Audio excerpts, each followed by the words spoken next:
আমাদের দেশনেত্রী বেগম খালেদা জিয়া যেভাবে সিলেট থেকেই তার নির্বাচনী প্রচারণা শুরু করতেন, আমাদের এখন ভারপ্রাপ্ত চেয়ারম্যান, কিন্তু আমার মনে হয় যে আমরা দু একদিনের মধ্যেই তাকে আমরা চেয়ারম্যান করতে পারবো, কারণ অলরেডি আমাদের যেহেতু আমাদের চেয়ারম্যান দেশনেত্রী বেগম খালেদা জিয়া আমাদের ছেড়ে চলে গেছেন, সেটা সেই জায়গায় অবশ্যই আমাদেরকে পূরণ করতে হবে। তিনি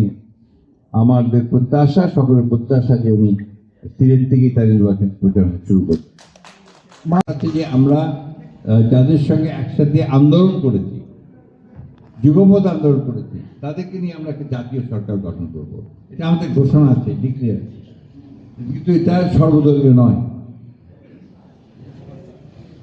মনে হচ্ছে বিএনপির পক্ষে একটা জিনিস আমাদের সবাইকে মনে রাখতে হবে, এটা কিন্তু একটা অন্তর্বর্তীকালীন সরকার, এখন এটা আপনার কেয়ারটেকার গভর্নমেন্টে লুক নিচ্ছে,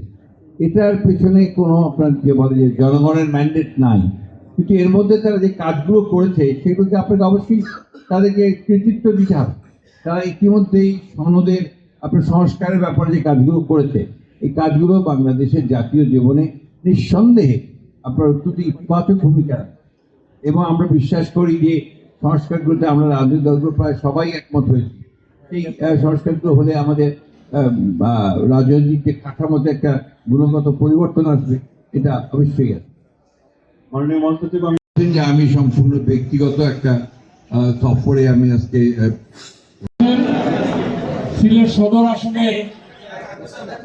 সংসদ সদস্য দলের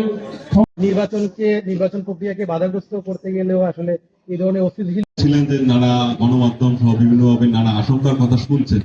দল হিসেবে বিএনপি এটা নিয়ে শুনতেছি যে এই ফ্লাইটটা বন্ধ হয়ে যেতে পারে, এই ব্যাপারে আপনার পার্সোনাল ফ্লাইট মধ্যেও আমাদের হযরত শাহজালাল